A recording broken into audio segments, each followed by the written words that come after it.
বন্ধুরা, আজকে একটি নতুন গল্প নিয়ে আসলাম তোমাদের মাঝে। এটা সত্য এবং বাস্তব জীবনের ঘটনা। শেষ পর্যন্ত শোনার অনুরোধ রইল। শুনলে তোমার মন ভরে আসবে। দেরি না করে চলো শুরু করা যাক। আমি বললাম, ভাই, আমি যা করছি তুই আমাকে তা করতে দে। আমি অনেক দিনের উপোস। তোর দুলা ভাই আমাকে অনেক দিন ধরে কিছু দেয় নাই। আমি খুব ক্ষুধার্ত, আমি খুব পিপাসিত। ভাই, তুই আমাকে একটু শান্তি কর। আমি তোর কাছ থেকে একটু শান্তি চাই। সে বলল, আপু, আমি তোমার আপন ছোট ভাই। আমি বললাম, ছোট ভাই তো কি হয়েছে? জীবনে এমন কিছু মুহূর্ত আসে তখন কে ভাই, কে বাবা, কে কাকা তা ভাবার উপায় থাকে না। তখন একটি মাত্র জিনিস মানুষের বিবেকে কাজ করে, আর তা হলো একটু শান্তি। প্লিজ ভাই, কথা না বলে তুই আমাকে একটু শান্তি কর। অনেক দিন ধরে আমার মনটা অশান্ত হয়ে আছে। আমার ছোট ভাইকে বাচ্চা মনে করে আমি সুযোগ দিয়েছিলাম। তারপর আমার ছোট ভাই আমার সাথে যা করেছিল তা শুনলে বন্ধুরা তোমাদের মাথা ঘুরে যাবে। বন্ধুরা, গল্পটি অনেক অনেক ইন্টারেস্টিং। গল্পটি শোনার জন্য তোমাদের সকলের প্রতি আমার বিশেষ অনুরোধ রইল। বন্ধুরা, তোমাদের নিকট আমার ছোট্ট একটি অনুরোধ, তোমরা দয়া করে আমার চ্যানেলটি সাবস্ক্রাইব করে আমাকে সাপোর্ট করবে। হ্যালো বন্ধুরা, আমি উর্মিলা আক্তার ঘর্মি। আমার ডাকনাম ঘর্মি। আমার বর্তমান বয়স 25। আজকে আমি তোমাদেরকে যে গল্পটি বলবো সে কি আমার বাস্তব জীবনের গল্প। তখন আমার বয়স ছিল 19। আমি দেখতে অনেক সুন্দরী, লাবণ্যময়ী এবং আবেদনময়ী ছিলাম বটে। আমার ফ্যামিলিতে শুধুমাত্র আমি, আমার ভাই এবং আমার মা বাবা ছিলেন। মোট সদস্য সংখ্যা ছিল 4 জন এবং আমি ছিলাম সবার বড়। আমার ভাই ছিল আমার ছোট, তার বয়স ছিল 15। আমার ছোট ভাইয়ের নাম সাগর। সে ক্লাস 10-এ পড়তো। সে দেখতে অনেক সুন্দর ছিল। আমি তাকে খুব ভালোবাসতাম এবং স্নেহ করতাম। তাকে দেখতে একেবারে নায়কের মতো চেহারা ছিল। তাকে দেখলেই আমার অন্য কিছু করতে মন চাইতো না।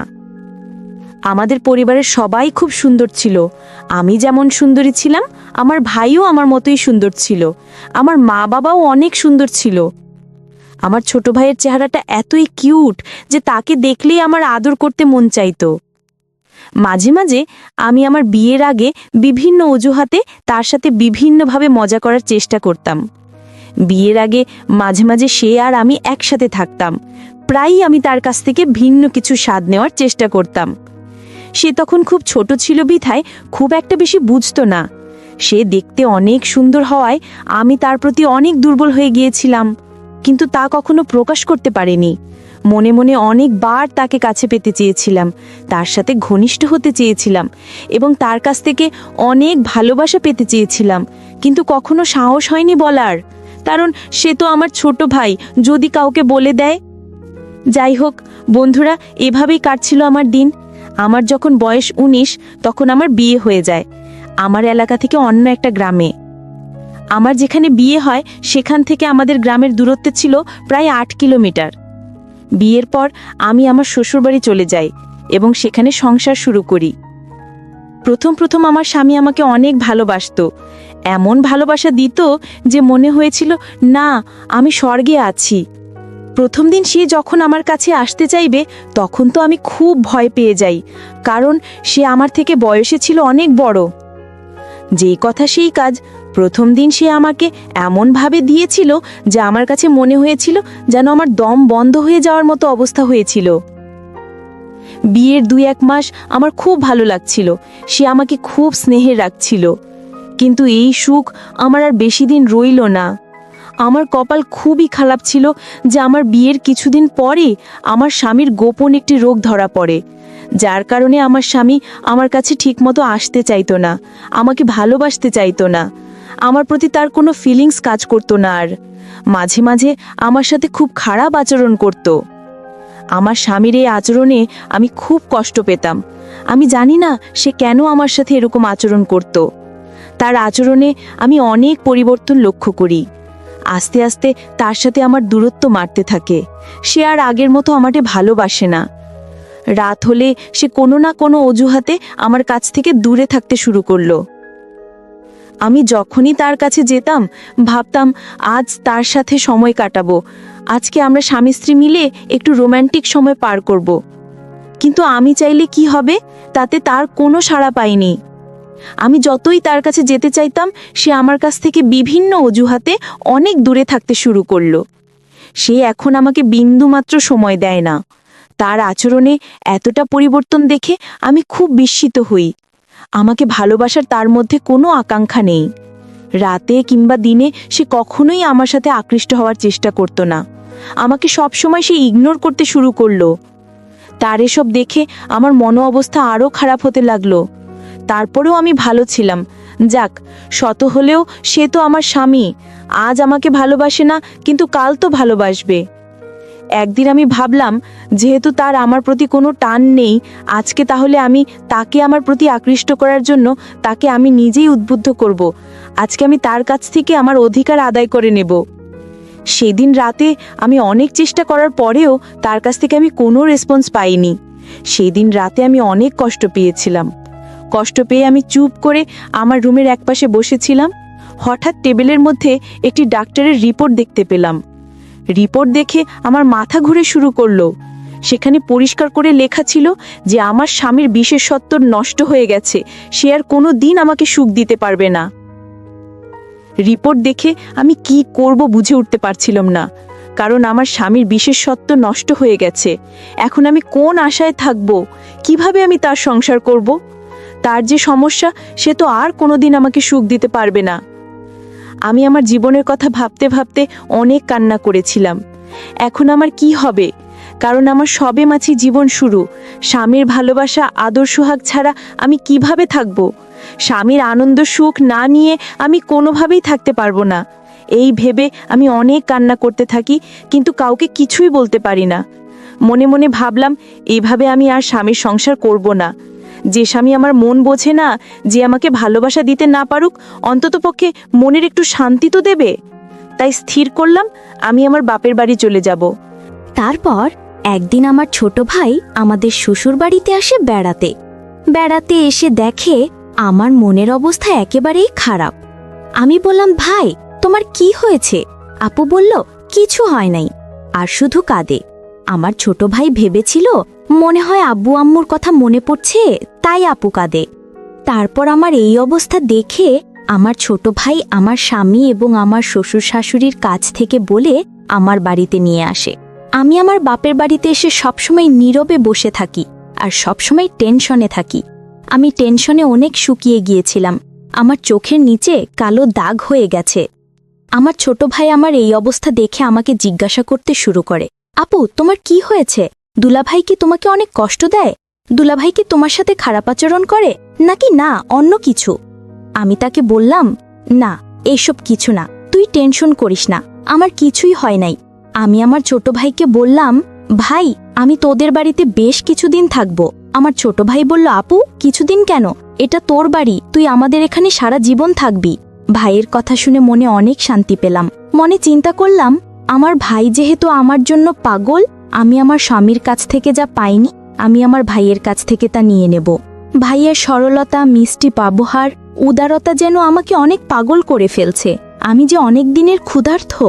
একদিন বিকেলে ছাদে বসে ভাবছিলাম আমার কি হবে। তখনও আমি কান্না করছিলাম। ঠিক তখনই আমার ভাই সেখানে চলে আসে। আমার কান্না দেখে সে আমার পাশে বসে, আমার চোখের জল মুছে দেয় আর আমার কাছে কান্নাকাটি করে জানতে চায়, কি হয়েছে আপু, আমাকে একটু বলবে? আমি লজ্জায় কিছু বলতে পারছিলাম না। তারপরেও সে অনেক জোর করার পর আমি তাকে বলি যে, ভাই তুই আমার ছোট ভাই, তোকে যে আমি কি করে বলি? তোর দুলাভাই আমাকে আর তেমন ভালোবাসতে পারে না। তার অনেক সমস্যা, তার অনেক বড় সমস্যা। তার আমাকে ভালোবাসার মতো কোনো ফিলিংস থাকে না। সে আমাকে কোনোভাবেই কোনো তৃপ্তি দিতে পারে না। সে আমাকে কোনোভাবেই সুখী করতে পারে না। এখন আমি কি করি বল ভাই? এই দুঃখ কি কারো কাছে বলা যায়? আমার মুখ থেকে এরকম ধরনের কথা শুনে আমার ভাই প্রথমে একটু চুপ হয়ে যায়। আমার ছোট ভাই যদিও বয়সে আমার থেকে ছোট, তার বয়স প্রায় 16-17-র কাছাকাছি। সে সব বুঝে। সে কিছুক্ষণ চুপ করে থাকার পর বলল, আপু দুলাভাইকে ডাক্তার দেখাও। আমি বললাম, অনেক ডাক্তার কবিরাজ সব দেখিয়েছে, কিন্তু কোনো কাজ হয় নাই। বিয়ের আগেও নাকি তার এরকম সমস্যা ছিল। তারপর অনেক ডাক্তার দেখিয়ে সে কোনোরকম ভালো হয়েছিল, কিন্তু ডাক্তার বলে দিয়েছিল যে আপনার যদি পরবর্তীতে এরকম সমস্যা হয় তাহলে আর ভালো হওয়ার সম্ভাবনা নেই। আমি আমার ছোট ভাইকে বললাম, ভাই, সে আর কোনো দিনও আমাকে সে সুখ দিতে পারবে না। আমার কথা শুনে তারও মন খারাপ হয়ে গেল। আমি মনে মনে ভাবছিলাম, এই সুখ এবং ভালোবাসা যদি আমি আমার ভাইয়ের কাছ থেকে পাই তাহলে অনেক ভালো হবে। তাই আমি একটি পরিকল্পনা করে কান্না করতে করতে আমি তাকে ধরার চেষ্টা করলাম। সে একটু লজ্জা পেল, কিন্তু কিছু বলল না।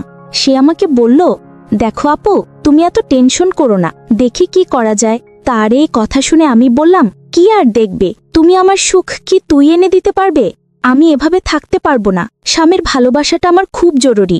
ভাই, তুমি এসব বুঝবে না, এভাবে থাকতে আমার অনেক কষ্ট হয়। সে আর কিছু না বলে আমাকে নিয়ে নিচে চলে আসে নাস্তা করার জন্য। আমরা নাস্তা করলাম এবং অনেক গল্প করলাম।